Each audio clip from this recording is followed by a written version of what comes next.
Ya, tahun 2025 sudah berakhir, kini sudah berganti tahun menjadi 2026. Ada banyak kisah yang terjadi di tahun 2025, terutama fenomena politik yang cukup, kalau kata netizen, gelap ya. Banyak sekali peristiwa politik, kebijakan-kebijakan dari pemerintah yang dianggap tidak berpihak kepada rakyat di tahun 2026. Selain itu juga banyak peristiwa-peristiwa penting yang cukup apa ya, menstimulasi memori kita, kira-kira begitu. Nah, ada beberapa ada beberapa peristiwa menarik di 3 bulan awal di tahun 2025. Bulan Januari ada kenaikan PPN 12%. Itu cukup mengguncang rakyat Indonesia.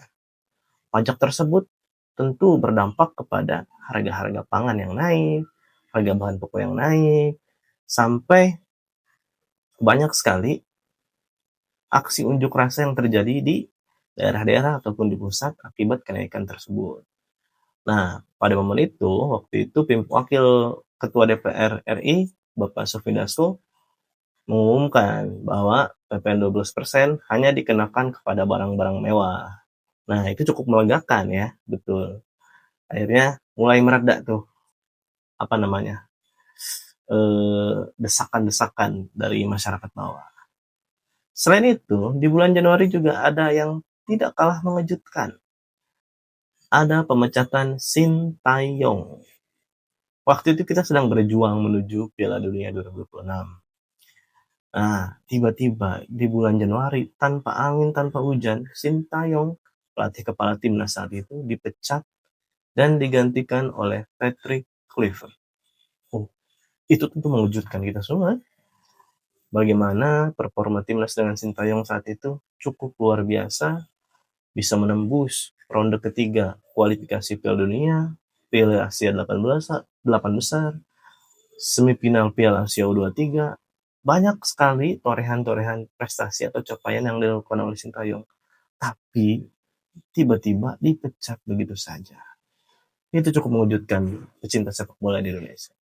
Di bulan Februari ada yang tidak kalah seru dan tidak kalah menarik, fenomena pagar laut di Tangerang atau di jalur Pantura. Itu cukup menguras emosi masyarakat. Masyarakat marah, masyarakat kesal. Nelayan tidak bisa mencari makan, nelayan tidak bisa mencari ikan. Pagar laut tersebut tidak diketahui asalnya hingga saat ini. Kepemilikannya milik siapa dan sebagainya tidak diketahui. Dan anehnya, tidak ada yang ditangkap atas perbuatan tersebut. Padahal jelas-jelas laut itu tidak boleh dimiliki oleh siapapun dan hanya dikelola oleh negara. Kira-kira ini ada isu-isu yang beredar bahwa pagar laut itu milik salah satu perusahaan di Indonesia. Kita nggak bisa menyebut itu karena berbahaya, gitu kira-kira. Kemudian bulan Maret ada cerita menarik lain dari Kementerian SDM. Waktu itu Menteri SDM Bahlil Lahadalia mengeluarkan kebijakan bahwa gas LPG hanya boleh dibeli di agen secara langsung, tidak boleh diobral ke eceran. Bayangkan. Bagaimana fenomena itu menjadi sebuah peristiwa yang membuat masyarakat geram. Pasalnya masyarakat kesulitan membeli gas akhirnya. Antrian panjang, bahkan ada nenek-nenek sampai meninggal menunggu antri gas 3 kilogram. Waktu itu tentu masyarakat marah. Akhirnya Presiden Prabowo mencabut kebijakan itu dan gas LPG kembali boleh bisa diedarkan di eceran. Kira-kira begitu. Nah, selanjutnya apa saja yang terjadi di Indonesia selama 12 bulan atau 1 tahun di 2025? Mari kita saksikan sama-sama.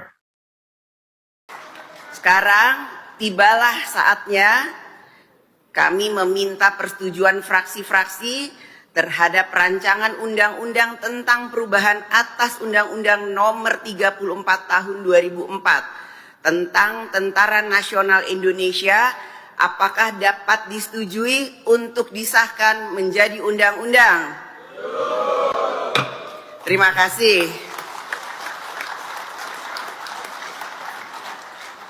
Kita lihat di pasal 50B ayat 2 poin D hingga K. Kalau dilihat, konten digital nggak boleh nampilin unsur kekerasan, mistis, yang berhubungan dengan rokok, narkotika, serta gaya hidup negatif.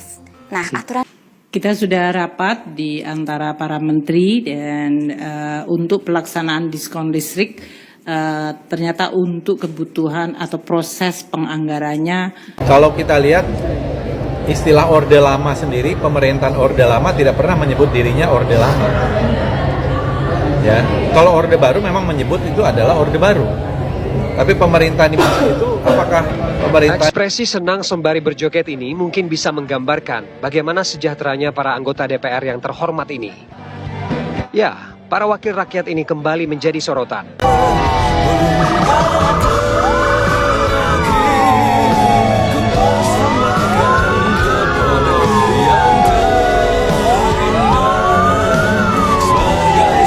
Presiden berjanji pemerintah akan membayar utang kereta cepat Wus sebesar 1,2 triliun rupiah per tahunnya.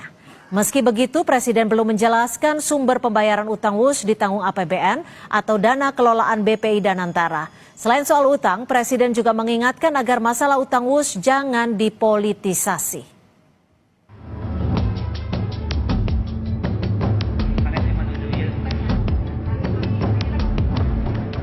Korban yang diduga keracunan makan bergizi gratis terus berdatangan ke Puskesmas Raja Polah, Kabupaten Tasikmalaya, Jawa Barat pada Jumat pagi.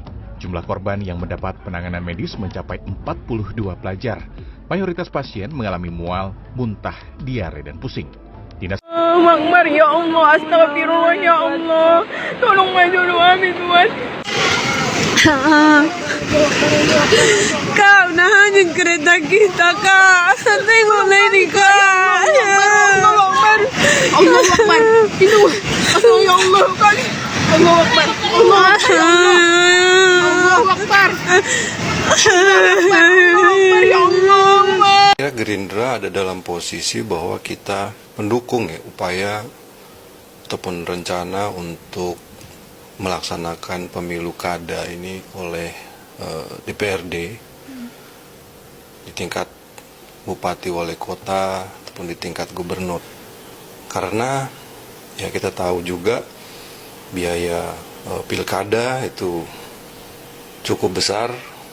Kalau kita lihat peningkatannya di tahun 2015 kemudian di tahun 2024 itu dari sekitar 7 triliun ke 37 triliun dana hibah untuk pilkada, dan itu merupakan jumlah yang kalau misalnya bisa digunakan untuk hal-hal lain yang sifatnya lebih produktif, upaya-upaya peningkatan kesejahteraan dan ekonomi rakyat, saya kira ini adalah sesuatu yang perlu kita pertimbangkan. Oleh karena itu, satu dari sisi efisiensi, baik itu proses, mekanisme, dan juga anggarannya, kami mendukung rencana untuk melaksanakan pilkada. Mungkin kalau teror ke saya aja nggak ada masalah, tapi karena ini rumah padat penduduk ya kan, ini kan jalanan kecil, cuma satu mobil di depan rumah saya ini, terus dilempar bom molotov, andaikan tadi apinya masih nyala itu bisa meledak, dan itu jatuhnya persis di bawah mobil saya, mobil meledak, kebakar semua nih Mas. Ini yang maksudnya harus dikhawatirkan, bukan saya yang khawatirkan, tapi negara harus khawatir karena ini menyangkut hajat hidup orang banyak. Jadi ini semacam rangkaian teror. Karena sebelum teror bom molotov ini kan ada juga kiriman teror lain. Mengintimidasi, meneror saya dengan